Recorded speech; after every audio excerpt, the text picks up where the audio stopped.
क्या अच्छा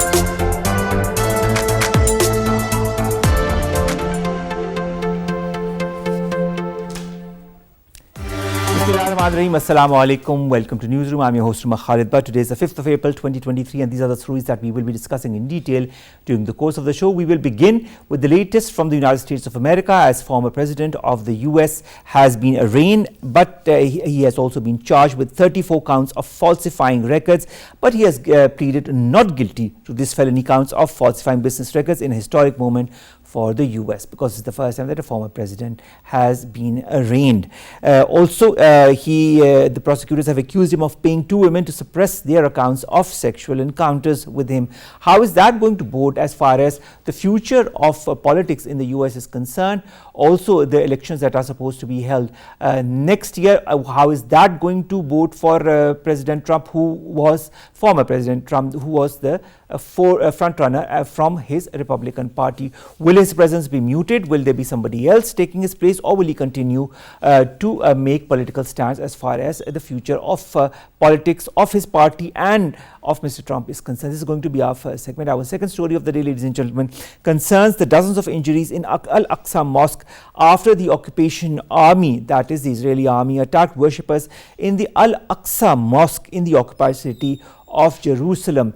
A lot of reports have come out from different media outlets with videos, with pictures of the army storming the Al-Aqsa mosque.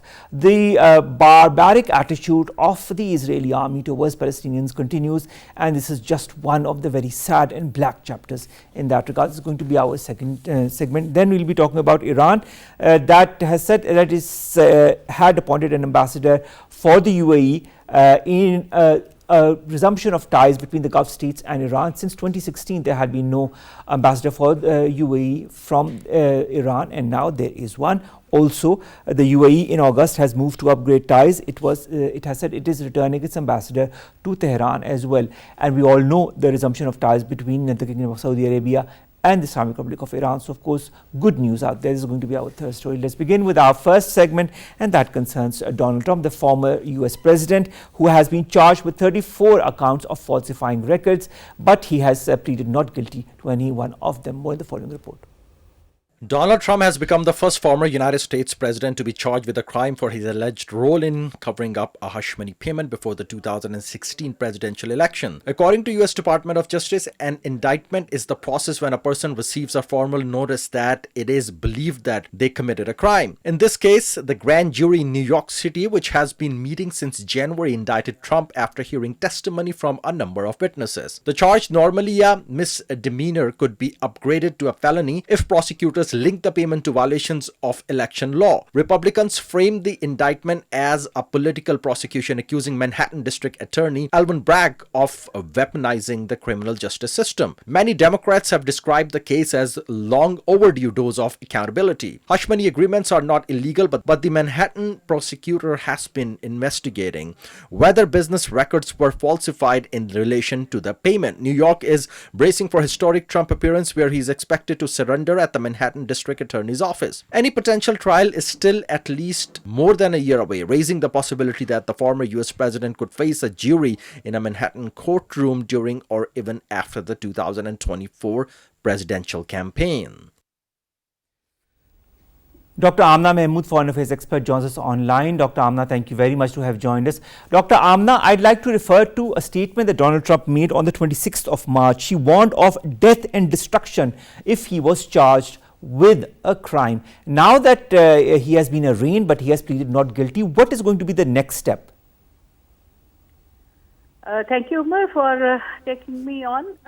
Actually, this is a very complex case. You know that always Mr. Trump referred to the masses, and he wanted to make hue and cry, and he wanted to be active on social media and news as well. So he is raising temperature only. Otherwise, in this case, he is not found guilty. But at the same time, there are a number of other suits are going on against him, especially the one when he interfered in election results in 2020. So I think that number of temperature would be raised by the people of America against Mr. Trump, especially in the wake of his latest campaign for running election again.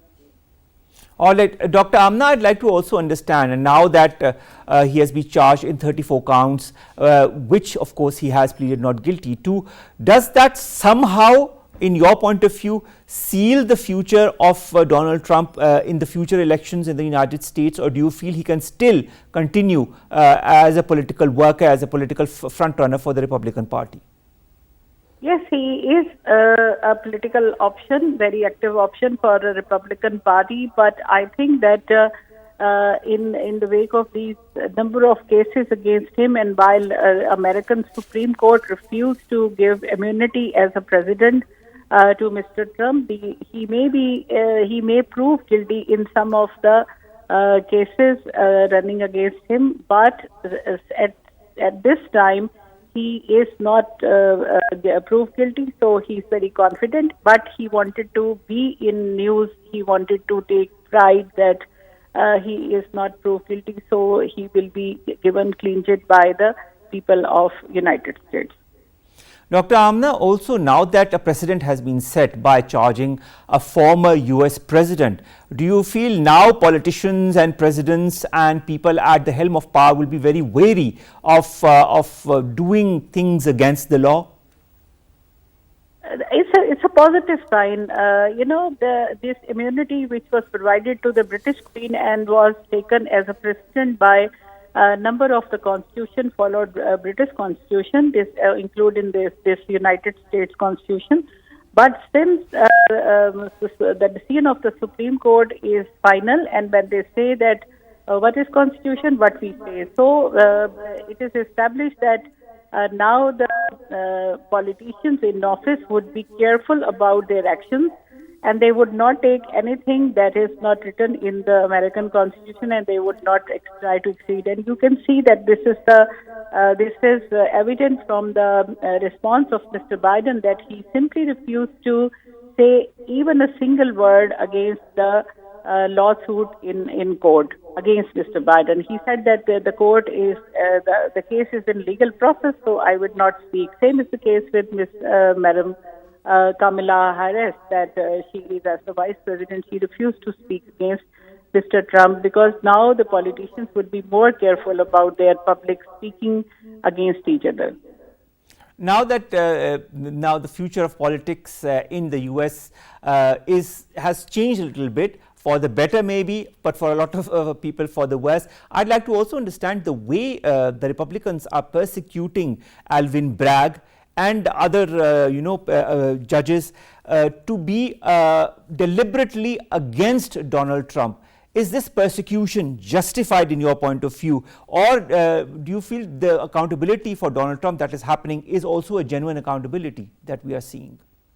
Yeah, I think that this is not positive because the American system has created a lot of respect for American Supreme Court and justices.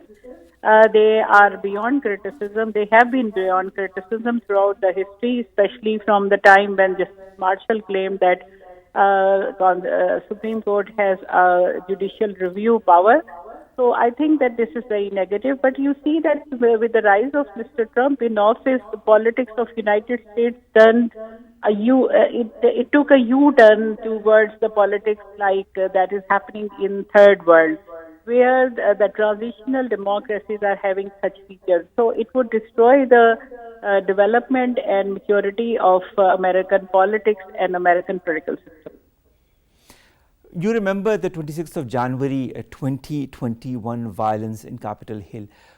Should we fear for a repeat of such violence if Donald Trump is finally charged with the one or more of the charges that he is currently facing? I think that at that time, American administration caught in shock. They were not expecting that any such incidents can happen. But now, while I was there last year in United States, there is lot of security, lot of arrangements to block any sort of attack. But Mr. Trump can do that because he is trying to aggravate the situation. He is trying to raise the temperature. So he can go to that extent. But since the people of United States last time rejected his, and they took it very bad as a new move in United States politics. So I think that fact may deter Mr. Trump to repeat it again. Dr. Amna, I'd also like to understand, you said you went to the US last year. Now, what is the Yeah. public opinion as far as Donald Trump is concerned? Now that he has been charged, now that he has, of course, been arraigned as far as 34 counts are concerned, and he has said he has pleaded not guilty. Do you feel that this is going to split public opinion within the public of the US? We already see a split as far as the US politics is concerned between the Republicans and the Democrats. But what about the US public? Yeah, public opinion is divided on partisan basis. That is very much evident. Omar, I happen to be in United States on the day when Mr. Trump inaugurated in his office on 20th January, when he took the oath of president. And I was there last time when Mr. Biden is in office. I felt that people are divided on the basis of their intellectual division. One is on the basis of party, Democrat and Republican. Secondly, the intelligentsia and educated people, highly professional people, they are against Mr. Trump. But downtrodden people, lower classes, they are more in favor of Mr. Trump. They think that he is responsible for raising populism that was denied previously in America. Dr. Amna, does Mr. Donald Trump's indictment mean that there is going to be a kind of a split, a kind of a deep division within the US politics in the future? Or do you feel this is somehow going to cement politics within the US fraternity? I think that if Mr. Trump would be elected again, that would be a very negative impact on US politics. But on the other hand, if you take it from the populist point of view, it is going to be a rupture in the strong fabric of establishment in the United States if Mr. Trump would be elected again. Because Mr. Trump is actually raising voice against the established fabric of establishment or the deep state in United States. So I think that Mr. Trump can further divide American nation on the basis of popular politics and establishment politics. All right. Now, in all of this popular and establishment politics, how do you feel the world is reacting to the indictment, the arraignment of Mr. Donald Trump? World is looking at all this with amusement, because previously Americans used to raise these points and making others fun, but now American politics is center of the debate, and people are looking at how trends are changing, how popular politics is rising, and how a person in office having very a little non-serious attitude towards the office of the president, and it is below the dignity of office of the president or a former president to behave in such a way as Mr. Trump is doing. But obviously, politics is a transition, and Machiavelli said that if there are cycles of history, and if you start from monarchy, it would go to democracy, and if you would start from democracy, it would go to authoritarian, and then comes ultimately to the monarchy. So, world is under transition. So did the United States, and let's see what happens. All right. As we know, around the world, in Pakistan as well, people use any and every occasion as an electoral tool. Do you feel Mr. Donald Trump is also going to use his indictment as an electoral tool? Yeah, Mr. Trump is going to use, and he is going to portray that it is actually his conviction and his targeting by the establishment, and he is a clean person. But the whole world is having, you see the same trend. But Mr. Trump raised after long in United States. It used to be the practice in American politics in early 20th century. But later, American politics showed a sign of majority, and even partisan politics was just restricted to the conventions of the political parties at the time of nomination and election campaign, but not to the extent as Mr. Trump took to the point. So I think that American politics would be changed and American trends are changed. And as the social media is open, American public is more aware about that. There would be more stronger role of public in elections of next elections of United States, both in terms of presidential and congressional elections. Dr. Amna, I'd also like to understand the former President Donald Trump, while addressing his Mar-a-Lago residence in Palm Beach, said, and I quote, "Incredibly, we are now a failing nation. We are a nation in decline, and now these radical left lunatics want to interfere with our elections by using law enforcement. We cannot let that happen." Is he inciting people to violence? Yeah, obviously. He is inciting people to violence, and before that, he instigated people to attack on Capitol Hill, and he is still doing that. And in case of his conviction by the court, certainly he has planned to go for such violence, and especially in the case of that lady, which could not win the case from court. But in that case also, he was portraying this as a stunt against him, as a defaming campaign against him. The lady filed a suit in the court. So I think that Mr. Trump would not be stopped. He would take people to his supporter to the roads, and violence would be visible in American politics once again. Dr. Amna, I'd like to quote the term "my way or the highway." When Donald Trump says at his Mar-a-Lago residence that "I have a Trump-hating judge with a Trump-hating wife and family whose daughter worked for Kamala Harris," isn't he trying to also taint the judiciary in the United States of America? I think judiciary is quite established. They are not going to respond in public. Same is Kamala Harris.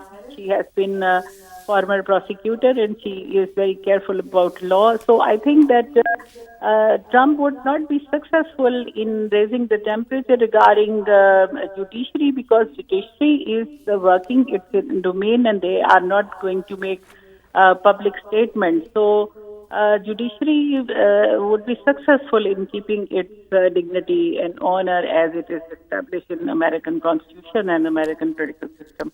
So Mr. Trump would be facing what he wants to do, but let's see that there is a change in American politics, and that is very much visible, and that would be more visible in the next election campaign, as Mr. Trump is going to contest the election as presidential candidate.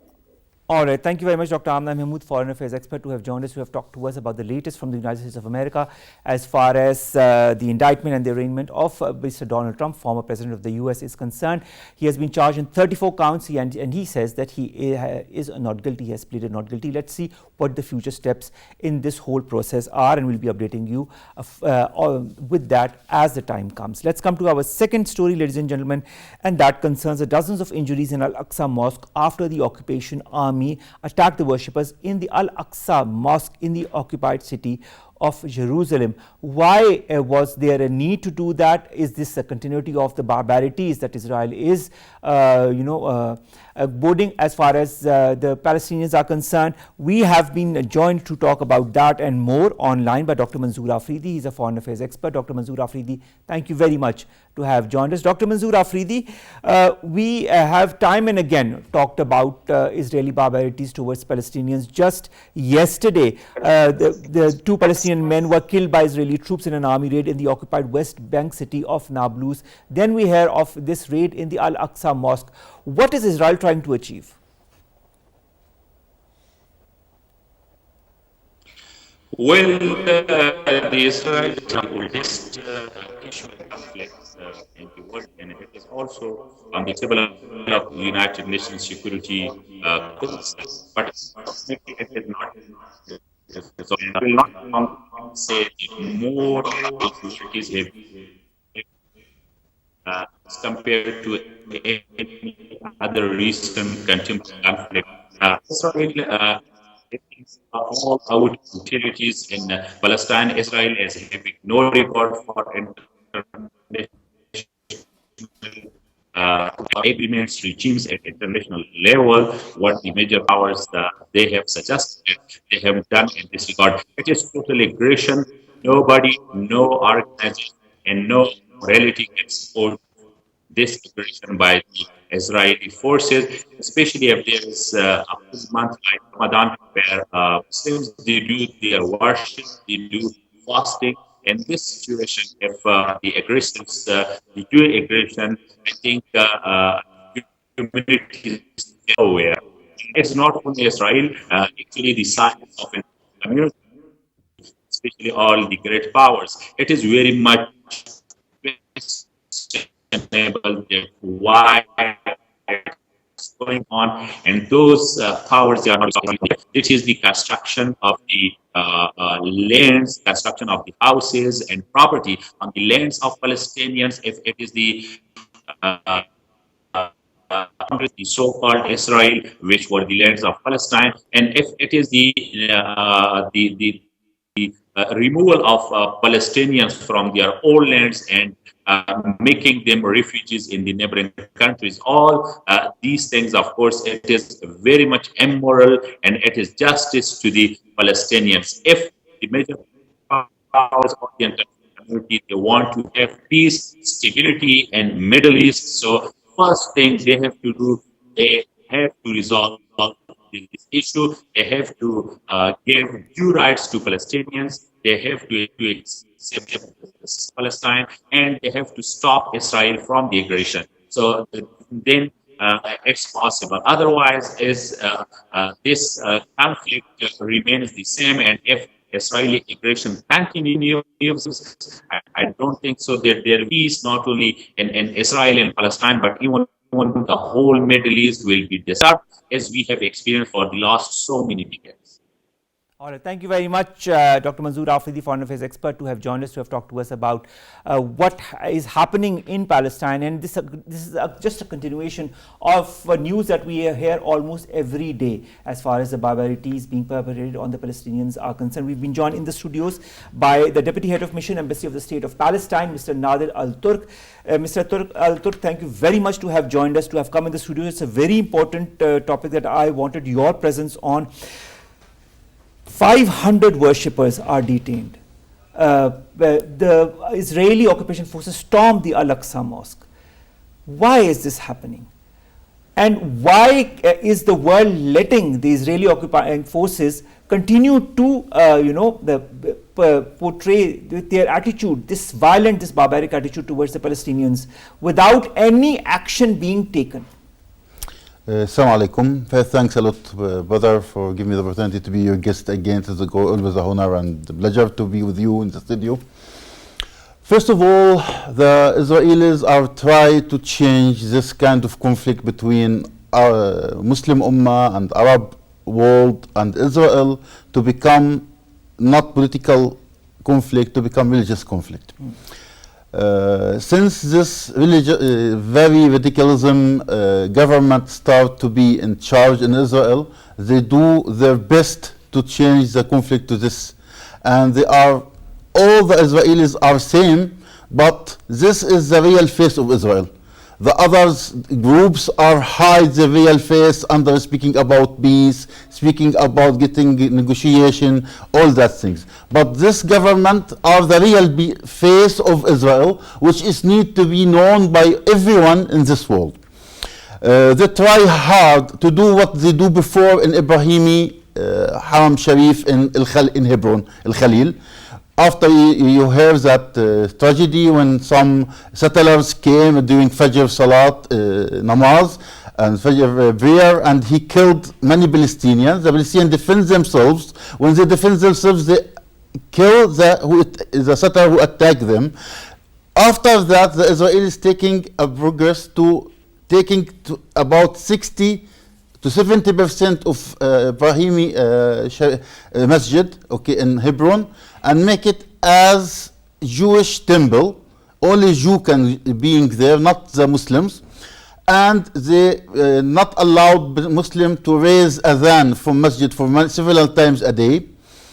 And sometimes they close the masjid and only allow the Jew to be inside the masjid.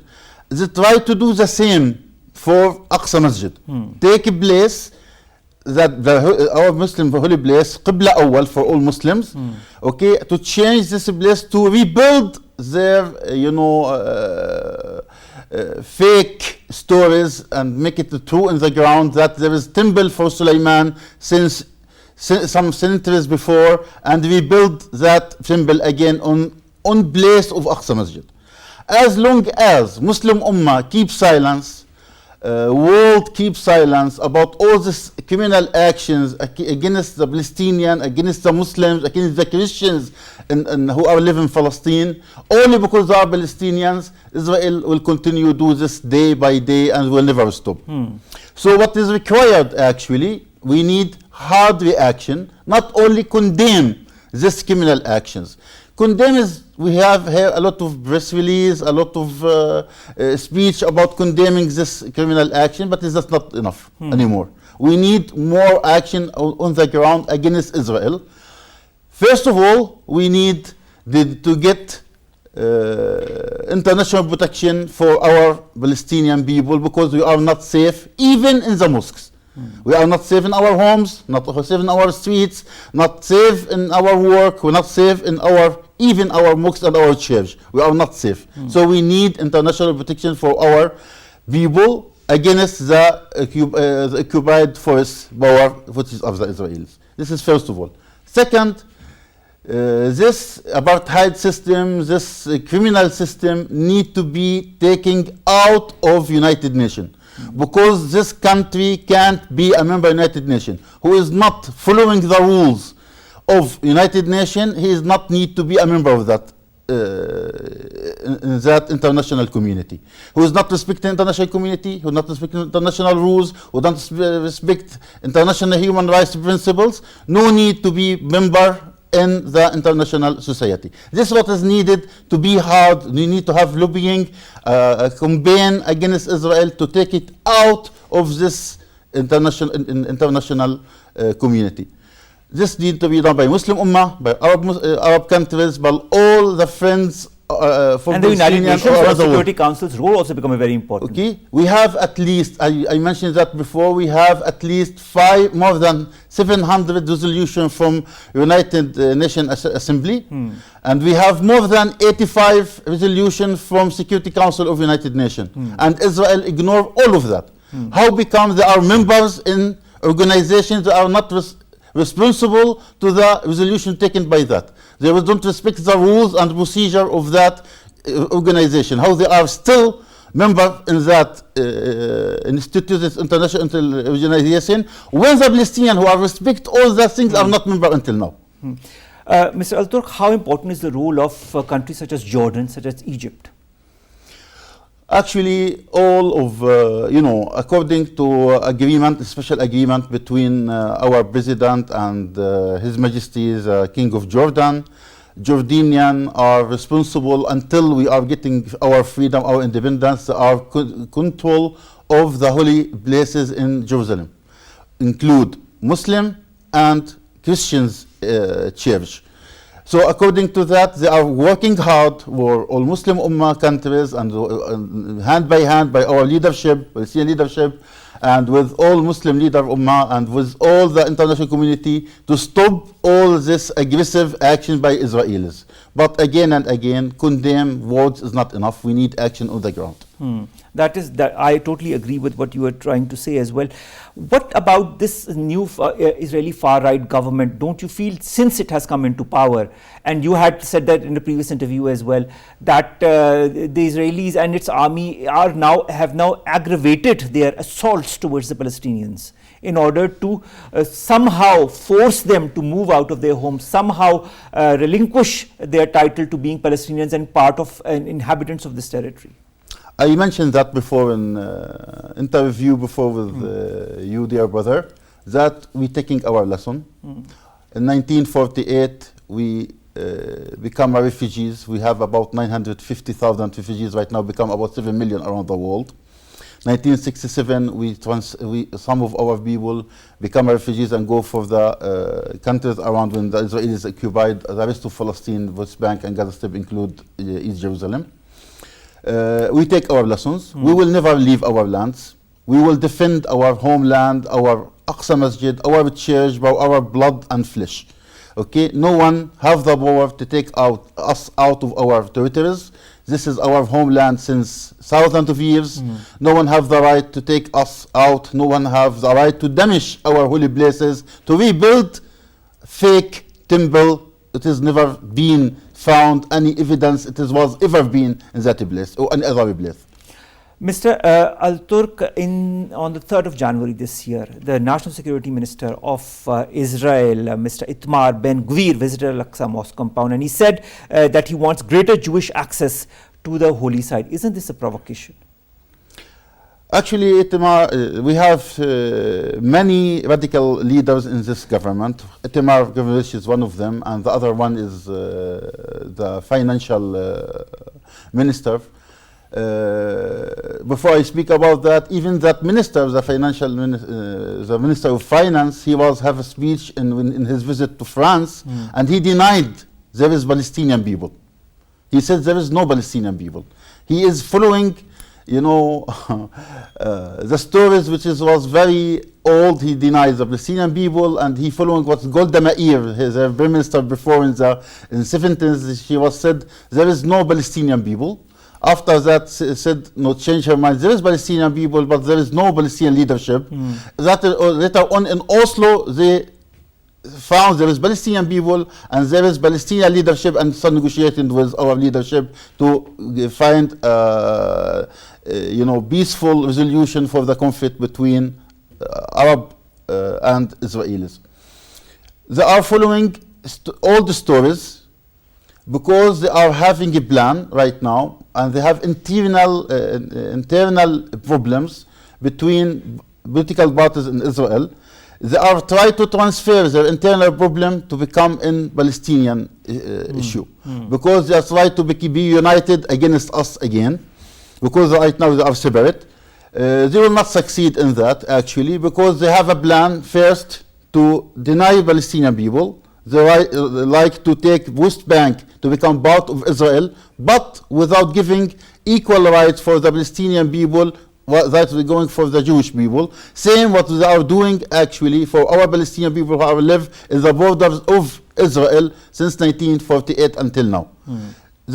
This is apartheid system, dealing in the same with our Palestinian people who have lived there since 1948 until now, and they try to do the same against the Palestinian people who are living in West Bank and Gaza Strip, which is of the territories of the Palestinian state in the future, inshallah.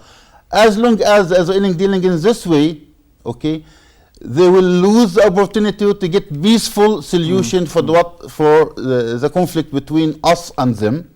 Then going to be the only solution going back again to the history, going back for 181 resolution, which was taken by the United Nations in 1947, which was speaking about two states, Jewish state and Arab state and Palestinian state, and this two states need to. Right now we speak about Palestinian state and West Bank and Gaza Strip on 22% of the Palestinian territories, historical territories. That resolution speak about Palestinian state on 43% of Palestinian historical territories. So all the options are open, and again and again the football in the Israelis' side. But Mr. Alturk, the fact remains that despite the hundreds of resolutions in the United Nations, the resolution 181 that you recall that was passed in 1947, and of course the 43% of land that needs to be given to the Palestinians, it's their due right. Don't you feel that there is a deliberate attempt by certain quarters not to continue with this? Because if those resolutions were passed, if just the resolution of 1947 was passed, you would get your due right, won't you? But there, since 1947, we are in 2023. Just look at the amount of decades that have passed since. But there seems to be no genuine desire in order to find that solution that you call between the two parties. Solution is not given by words. Solutions need to have power on the ground. Our power on the ground, only our flesh and blood, which we are giving we are sad to lose our, our young generation for our defend Aqsa, defend our homeland. But on the other hand, indeed, we are need to do this duty if no one is taking that duty from our friends and brothers around the world, including Muslim Ummah. We don't ask Muslim Ummah to come and fight in place of us, to replace us in fighting. We only ask them to defend us and support us with more than words. Words are not enough anymore. We need more action on the ground. We need to have lobbying against Israel actions. We need to have more diplomatic, more media speaking against the Israelis. And not afraid about sentencing. Okay, this is the Israelis whooping which are used in daily against everyone. Speak freely and support the rights of Palestinian of independence and getting their own state, and right of Palestinian refugees to come back to their own territories. This needs more action on the ground by our Muslim Ummah.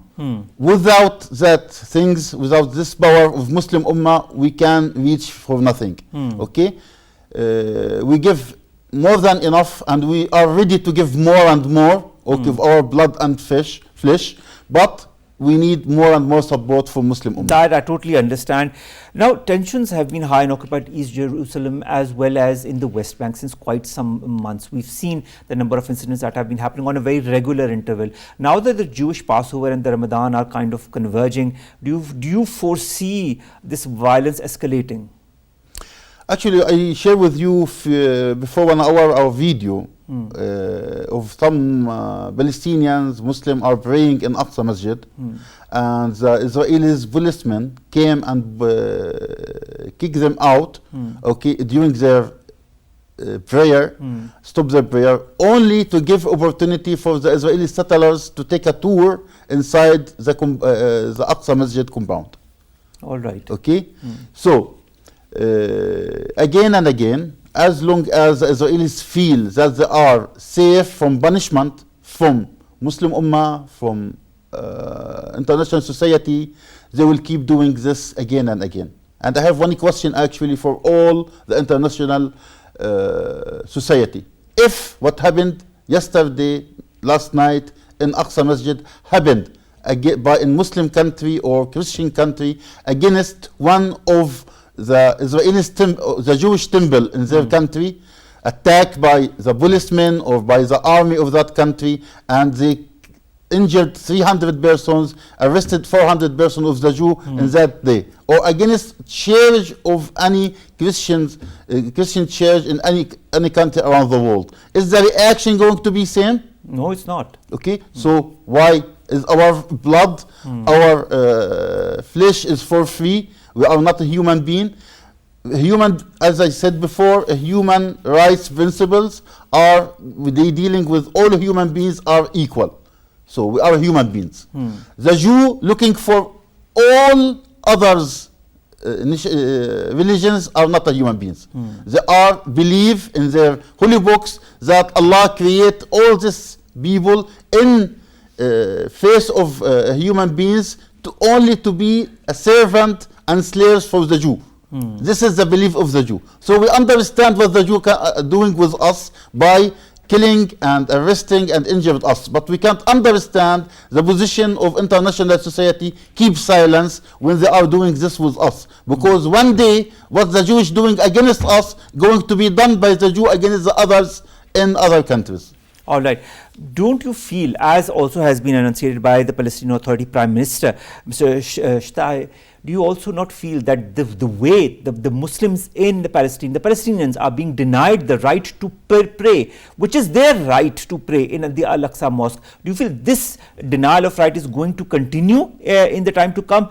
Don't you feel that the Israeli government is determined to deny Muslims their due rights, which is part of their human rights and their rights to their religious activities, which includes praying? I will come back to 1967 when Golda Meir was the Prime Minister of Israel, and they occupied West Bank and Gaza Strip, include East Jerusalem and Al-Aqsa Masjid.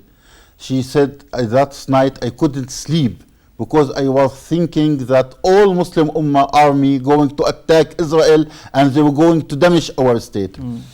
But right now when I see the reaction only condemn and don't have any actions, I feel sorry that we didn't damage Aqsa Masjid in the same day. So this plan is still the same plan. The plan of the Jew, the plan of the Israelis, all these radical groups is damage Aqsa Masjid and rebuild the fake temple of Sulaiman in place of Aqsa Masjid. As long as we keep silence of the action of Israelis without any serious reactions, this day going to be soon. So we need to take action now, or Qibla Awal going to be damaged by the Israelis very soon. I hope, ladies and gentlemen, that the statement by Mr. Nader Al Turk, Deputy Head of Mission, is going to all of you who are listening, and that the necessary action needs to be taken before it's way too late, as he has himself said it during our show. Thank you so very much, Mr. Nader Al Turk, Deputy Head of Mission of the Embassy of the State of Palestine, to have come all the way to our studios to discuss this very important issue, this continuation of the barbarities of Israelis to the Palestinians and denying them the right to even pray in their Al-Aqsa mosque. Thank you very much, brother, for giving me the opportunity to be with you today. And I hope so we have more stronger support from all Muslim countries. And in this day, today and again, I say the usual, if other countries support us like Pakistan leadership supporting us, we're going to be more stronger. By your support, we are stronger. We appreciate the Pakistani leadership, Pakistani people for their great support for Palestinian, for our issue, for our cause. And the day is the right day to be in the right place of the history. Supporting Palestine, giving international protection for Palestinian people, for our holy places. Is this the right time to take that action today, not tomorrow? Thank you, sir. Okay, thank you very much. Thank you very much, sir, to have joined us. Kindly stay with us. That was Mr. Nader Al Turk, Deputy Head of Mission of the Embassy of the State of Palestine. And finally, ladies and gentlemen, let's end with a kind of a positive news and a major development. Iran has now appointed an ambassador to the United Arab Emirates for the first time since 2016. Also, the UAE is sending an ambassador to Iran as well. This rapprochement between the Gulf states and Iran is, of course, a positive step. We have also seen the ties that are slowly building between the Kingdom of Saudi Arabia and the Islamic Republic of Iran. It can only be a positive development as far as the Gulf nations, the Arab nations coming as one. As Mr. Nader Al Turk also said, it's very important that the Muslim Ummah be as one to fight for causes that concern them, just like the cause of the State of Palestine. With that, ladies and gentlemen, we end today's newsroom. We'll see you inshallah tomorrow with new story segments that pertain to us, you and Pakistan. Till then, Allah Hafiz.